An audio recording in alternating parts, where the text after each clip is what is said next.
I started using coconut oil a long time ago on my toast because I heard that coconut oil has really a lot of benefits and it's a healthy fat. So I really like to use it, and sometimes I use it to take off my mascara and stuff. You can take off your makeup with coconut oil. I have a different jar in my bathroom for that, so it's also good for that. If you know any more uses for coconut oil, put it down in the comments. I am seriously thinking about going to get a haircut today. I don't like when my hair gets this long, and I'm thinking about getting 3 inches cut off.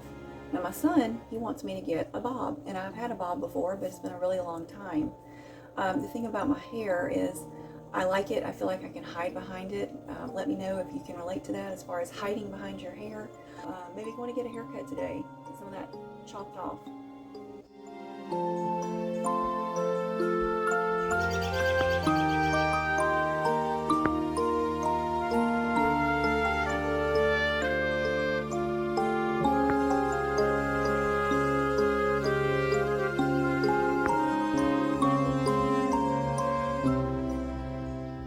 Let me know, as someone being autistic, how does clutter around your house affect you? Does it affect you, impact you in a negative way? Do you think it affects your mental health? I feel like having clutter around my house affects my well-being.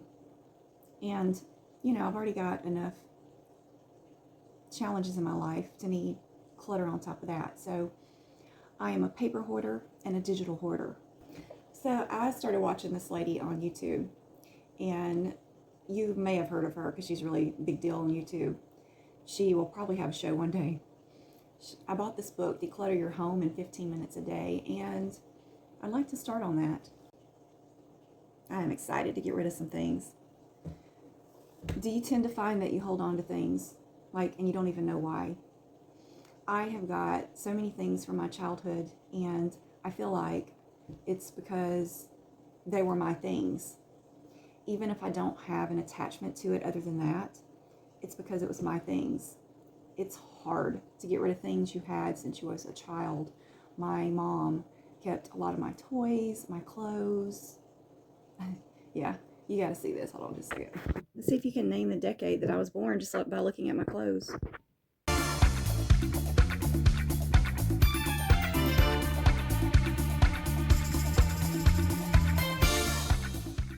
These are the clothes that my mom saved and passed on to me that I wore as a kid. And what do you do with something like that? How do you get rid of something that you wore as a child? Now, my granddaughter has wore these outfits in pictures, so I have been able to do something with them that way. But beyond that, how would I ever get rid of something like this? I would love your advice on that. How do you get rid of something that's sentimental just because you owned it? Trait number 1. It is your uncanny attention to detail. You notice the details. In fact, you may notice the details over the people. That's how it is for me. I always notice details about things rather than people. And you might be that way too. Were you noticing that this is not straight, maybe? Were you wondering what this picture was in the background? Yes, things like that. For people who have attention to detail, we notice those kind of things. You may find you're always noticing the patterns on the floor when you're in the restroom or on the wall. You may notice things that are out of place, things that are uneven, things that can be done better. You notice those details. This attention to detail that you have can lead to an excellent career where if you might specialize in fields such as research, technology, creative arts, that's where you could use a talent or a skill like that. All right, trait number 2. You may have an intense focus or passion. And when I say intense, I mean to the point that you research it, you learn everything you can about it, you become the best at it, all of your thought and time goes into that passion or interest that you have. For me, it's video making and editing right now. Playing the banjo is another interest that I have right now. It may be an interest or passion you have had from childhood that you have had all of your life, or you may swap from passion to passion or hobby to hobby. You may be interested in one hobby, you learn everything you can about it, You move on to another hobby because you can start over learning all about it. And that's just what makes you happy, learning about new things over and over. I like to call hobbies the spice of life because to me they really make life fun. There have been some famous people with intense passions and hobbies that have just become very rich or successful because of it. You think of people like Elon Musk, who made the Tesla car. Trait number 3 of autism that you might have, difficulty with social interactions. This is the number 1 for me problem. You may struggle with trouble with relationships, social interactions, difficulty understanding social cues, norms, expectations. Maybe when you're in a conversation with someone, you don't know when it's okay to end the conversation, or you don't know how to start the conversation.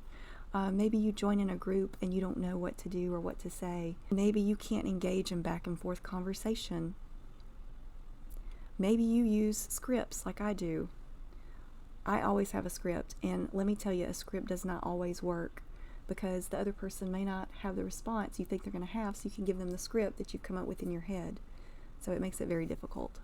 You may have trouble sustaining relationships because you have trouble with social interactions, trouble understanding other people's emotions because you can't read their facial expressions, you can't read their gestures, and you don't understand what they're trying to say and you misinterpret. So that can be a problem too. So comment down below if you can relate to any of those traits.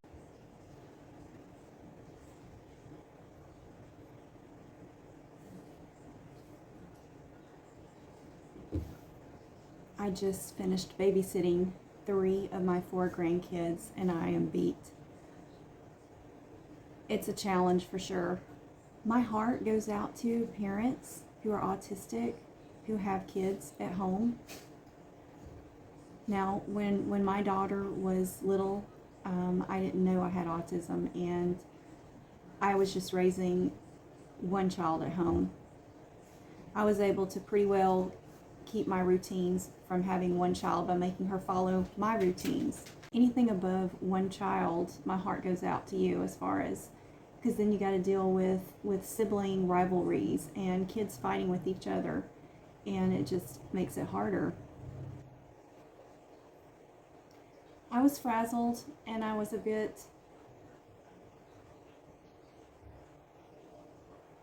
had some times I was snippy at them because I had kind of sprained my back a bit on Saturday lifting one of my grandkids.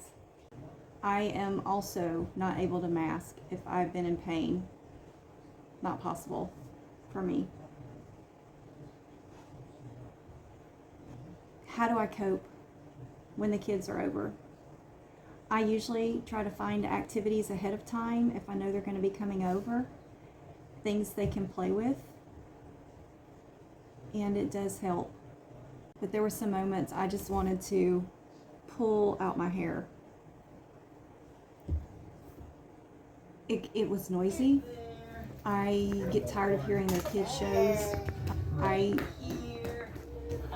They have some toys that are really loud, and I have to constantly ask them to just please be a little bit quieter. You're hurting my ears. A lot of sensory issues that can be a challenge when you've got kids or grandkids that you're around. But I would love for you to comment down below if you have parenting tips for anybody that is looking for parenting tips.